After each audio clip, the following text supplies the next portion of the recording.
professional team because you are talking about playing against, you got boys playing against grown ass men, dog, and it's not gonna happen. The worst team in NBA history will fuck up the best team in NCAA history. Please believe it. Alabama, stop it. I believe, and since we on college hoops, I do believe this is about to be one of the best NCAA seasons of all time. The reason I'm saying that, y'all, is this. The NCAA is filled with teams that have the ability to, they have the ability to go deep into their roster, and they have a bunch of dudes who are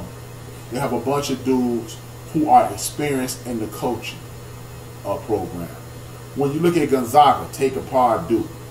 When you're looking at schools like Tennessee and Wisconsin and all these institutions, it's going to be, you don't think nope. I don't think, and I think the Raiders are being coached by an abject damn fool. But I think the Raiders will beat the hell out of Alabama. And I'm talking about the way Alabama was beaten, should have beat the Citadel. No team. But I do believe this is going to be one of the better college football seasons we've ever seen, because we are moving away from the one and done phenomenon. Sorry, Coach K, you caught on to that at the end of it, but you got people actually coaching again. You got people running sets, running picks, and you are going to be put into a situation to whereas they will be dominant through the teams with experience will be dominant throughout the entire season. That's absurd. Their defense alone, no, they wouldn't.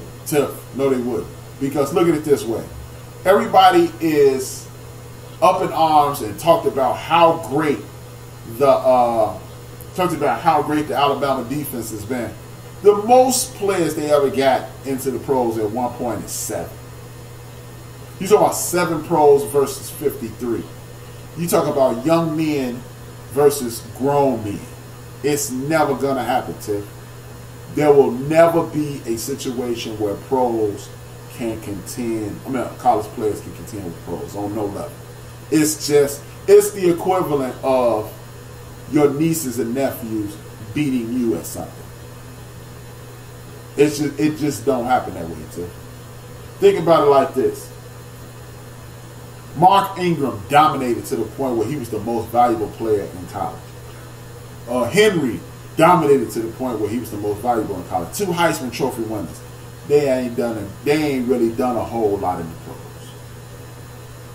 pros. It's a bunch of guys that come out of Alabama, and once they take their crimson off, your ass don't hear from them ever again. And that's all I'm saying. It looks good when you are talking about a college team that looks dominant, but they look good against the Citadel. They look good against Tennessee. They look good against Missouri. They look good against Mississippi State. They will get the hell beat out of them by the old school Tampa Bay Buccaneers. They'll get the hell beat out of them by the Jets. They'll get the hell. Nathan Peterman is in the pros because he was playing against college players. That's all I got to say. Nathan Peterman is a pro because exactly. You already know, because he is not melanated. He's still in the National Football League because his name ain't Tyrone Jackson, or last name ain't Williams, or last name ain't Smith or Washington. Otherwise, his ass would be selling insurance right now. The Bears don't have a better QB. No, they don't. No, they don't. Look, I don't know if you guys know that Chicago is one of the more racist towns in America. It is extremely segregated. Perfect example is I didn't sit next to a non-black person until I got a job after college. And that's just the facts. High school, elementary school, the entire school was filled with just people that look like me. I'm not arguing about it. I'm not even saying it's a bad thing. But it's a segregated town, and we're looking at a situation where as these people in this town don't want no bros doing nothing. So therefore, they gotta take a mediocre white boy over above average brother any day. Dak Prescott will be run out of Chicago at gunpoint, and that's just the facts. How the hell do you pass up Deshaun Watson back-to-back years, chewing up that Alabama defense for a dude who had literally 11 starts since his high school graduation? And that's what Mitchell Trubisky is. Jalen Hurts just threw a touchdown on his first snaps. Oh, Jalen Hurts. Hey, man. There it is, man. But that's the situation in Chicago. They don't want no bros here. Like anytime you had a situation where a bro was looking good in Chicago, they heard of him, got rid of him. And that shit just crazy. I saw that in a movie, but I'm lost. But that's why you got people like Chase Danielson. That's why I brought up the fact that where are the black backup quarterbacks?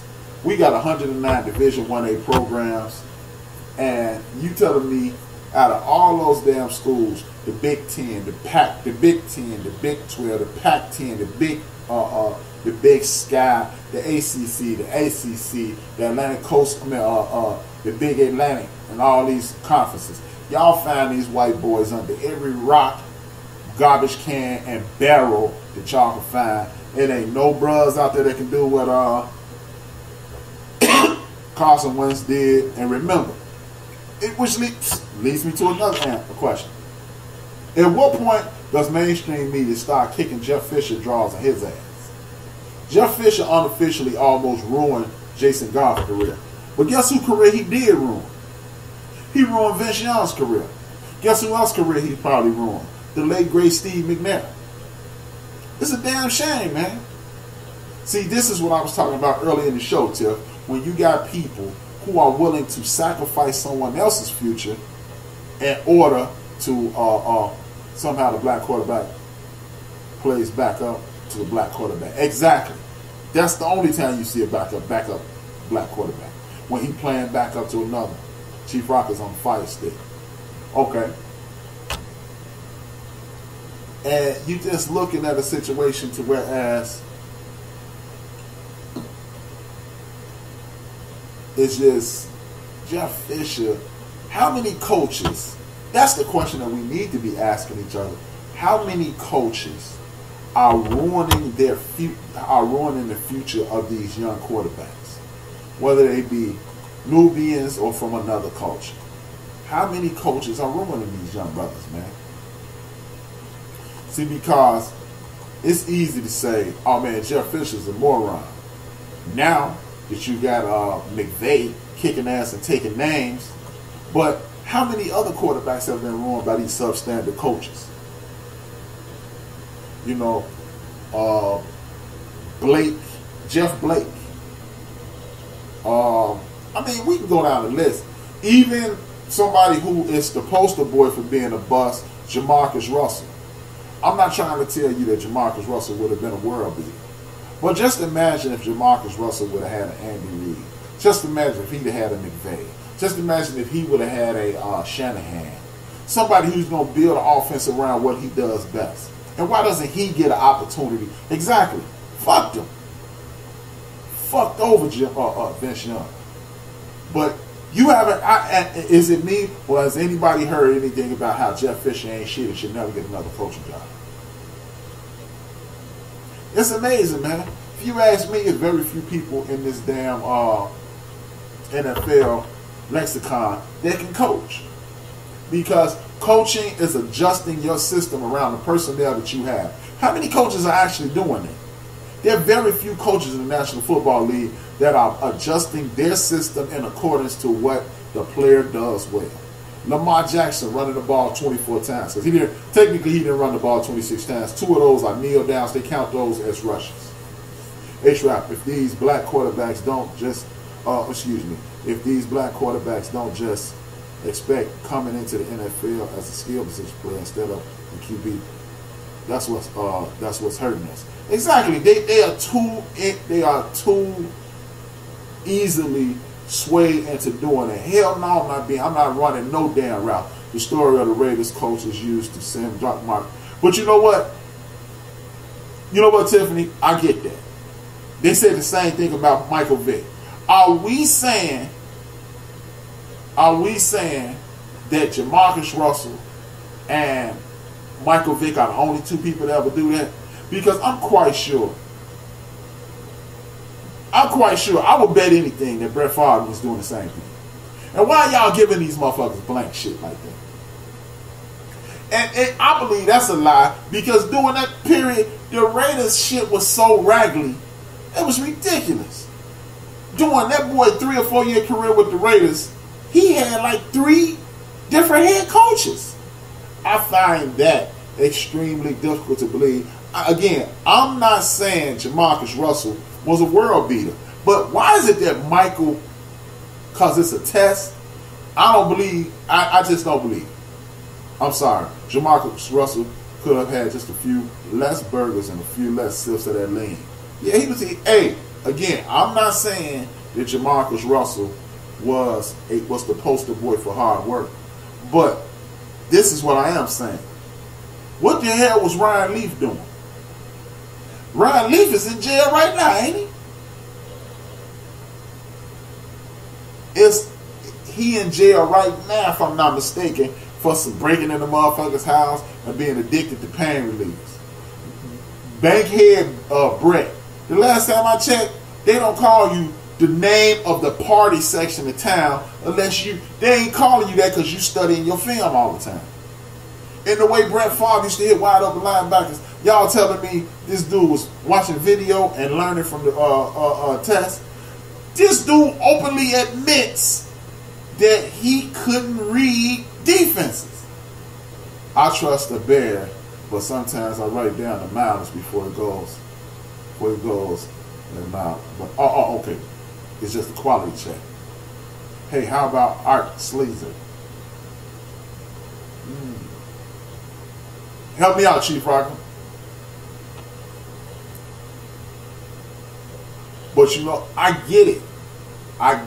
But it's just, but you are doing that. Okay.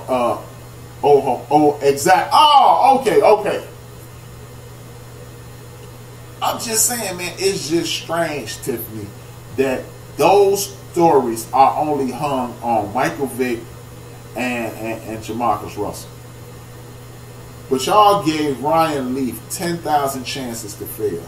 Y'all gave Rick Meyer 10,000 chances to fail. Are we to believe that Ryan Leaf and Rick Meyer was studying so hard and they were still that mediocre?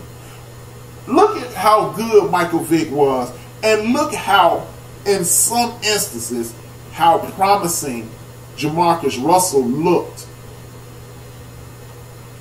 And they were bullshitting allegedly. I think Vince Young got the extremely shitty end of the stick with his career. Vince was Watson before Watson. I totally agree. He got the shit end of the stick so hard, man, it was ridiculous. It's just, I don't get it, man. I just don't get it. At some point, like, why are we consistently saying this dude is a failure, that dude is a failure, this dude, and then what's up with this narrative? This narrative that really annoys the hell out of me. At some point, you are going to have to learn how to throw the ball from the pocket. Why? Why do you have to learn how to throw the ball from the pocket? Why can't we just infuse some of those college concepts into the pros? Because somehow, some way, running quarterbacks keep winning national championships. And I'm not telling you to let the dude run around like he don't know how to run an offense, but let's start incorporating some of the shit that makes these dudes who special into the program. Because see, y'all don't have no problem letting these dudes run around and get the hell knocked out of them. So won't you run some of those offenses that maximizes their ability? And Colonizer gets the chance to fail numerous times over, but he'll learn as the black quarterback learns. He learned that as black